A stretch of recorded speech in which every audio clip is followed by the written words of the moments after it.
À une semaine du premier tour de scrutin, il est temps pour les 7 candidats de remettre les compteurs à zéro et d'assumer enfin leurs divergences. Et cela n'a pas traîné sur la question de l'Europe et de l'accueil des réfugiés. J'ai le sentiment que, dans ce moment, les Français étaient peut-être plus généreux que leurs dirigeants. Sommes-nous à la hauteur de ce que sont nos valeurs ? Les valeurs de l'Europe et de la France, patrie des droits de l'homme et de l'asile vis-à-vis des réfugiés, comme de la détresse de ces millions d'hommes et de femmes. Non, nous n'avons pas été à la hauteur. J'en ai assez que, ici comme ailleurs, on mette toujours en cause la France. Il faut être clair ici. Où on ouvre les frontières, on est capable de les maîtriser.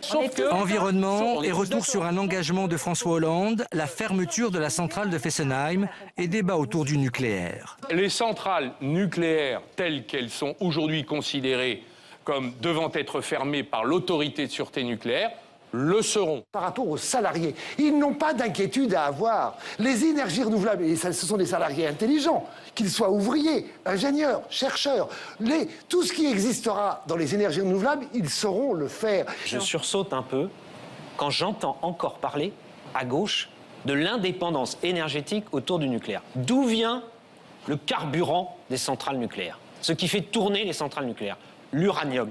Ça vient à 100% de l'étranger, 100% importé. Échange sévère autour du bilan du quinquennat Hollande et leur vision de l'avenir. Et Vincent Peillon égratigne tous ses concurrents socialistes.